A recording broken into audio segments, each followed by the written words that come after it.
আমাদের সবার বাসায় কিন্তু কলা থাকে। তো এই গরমে কলা কিন্তু বেশি দিন ভালো থাকে না, সেটা পচে যায়। অ্যাকচুয়ালি পচে যায় না, সেটা নরম হয়ে যায়। তো আমরা সেই নরম কলাটা ফেলে দেই। আজকের এই রেসিপিটি দেখলে আপনাদেরকে আর নরম কলাটা ফেলে দিতে হবে না। সেই কলা দিয়েও যে এত সুন্দর মুচমুচে বিকেলের নাস্তা তৈরি করা যায়, ভিডিওটি না দেখলে বুঝতেই পারবেন না। হ্যালো এভরিওয়ান, আসসালামু আলাইকুম। Welcome to Poppy's cooking studio. আজ আমি আপনাদের তৈরি করে দেখাবো কিভাবে বিকেলের নাস্তার জন্য কলা পিঠা তৈরি করা যায়। চলুন দেখে নেওয়া যাক। আমি এখানে নিয়ে নিয়েছি কলা, 3টা কলা নিয়েছি। তা একটা কলা একটা পাশ একটু বেশি নরম হয়ে গেছে, সেটা আমি ফেলে দিয়েছি। তারপর আমি একটা কাঁটা চামচের সাহায্যে কলাটাকে স্ম্যাশ করে নিচ্ছি।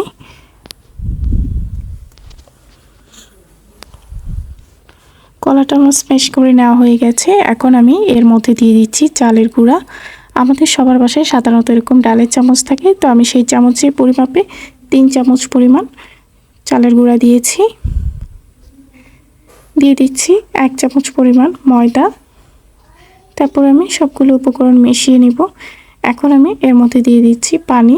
এখানে আমি 1 কাপ পানি নিয়েছি, তবে আমার 1 কাপ পানি লাগেনি, টোটাল 1/3 কাপ পানি লেগেছে। পানির পরিমাণটা আপনারা ঠিকভাবেই দিতে হবে, না হলে কিন্তু বেশি পাতলা হয়ে যাবে কনসিস্টেন্সি, তখন কিন্তু পিঠাটা খেতে আর মজা লাগবে না। কলা পিঠাটা একদম মুচমুচে হয় না, আবার একদম নরম হয় না, অর্থাৎ উপরের দিকটা মুচমুচে থাকে, ভেতরটা নরম থাকে, এরকমই হতে হয়। তা আমি এখানে কোনো প্রকার চিনি অ্যাড করিনি, যেহেতু কলাটা অনেক বেশি মিষ্টি ছিল। তারপর আমি এটাকে ভেজে নিব। তার জন্য আমি চুলায় একটা কড়াই বসিয়ে দিয়েছি। এখন আমি এর মধ্যে দিয়ে দিচ্ছি তেল। তেলটা গরম হয়ে আসার পর আমি এর মধ্যে দিয়ে দিচ্ছি সেই পিঠার গোলাটা। আমি এখানে একই চামচের 1/2 চামচ করে পিঠার গোলাটা দিচ্ছি। আপনারা পিঠার সাইজটা আপনাদের পছন্দ অনুযায়ী আর বড় কিংবা ছোট করে দিতে পারেন। এই পর্যায়ে চুলার আঁচটাকে মিডিয়াম লো করে রাখতে হবে, বেশি জোরে আঁচ দেওয়া যাবে না, তাহলে কিন্তু পিঠাটা পুরোটা ঠিকভাবে হবে না। অর্থাৎ উপরের পাশটা তাড়াতাড়ি কালার চলে আসবে, বাট ভেতরটা হবে না।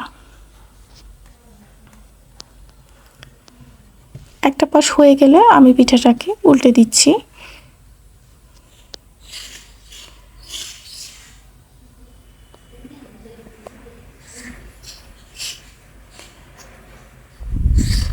আমার পিঠাটা প্রায় হয়ে গেছে। এরকম ব্রাউন কালার হয়ে আসলে তখন পিঠাটাকে একটা ছাঁকনির সাহায্যে উঠিয়ে নিতে হবে। তো পিঠাটা আমার কমপ্লিটলি হয়ে গিয়েছে।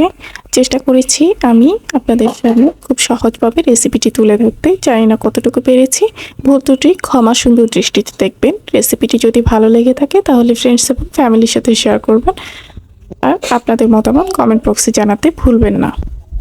পরবর্তীতে আবারও হাজির হব নতুন কোনো রেসিপি নিয়ে। সে পর্যন্ত ভালো থাকুন, সুস্থ থাকুন। এতক্ষণ সাথে থাকার জন্য ধন্যবাদ সবাইকে।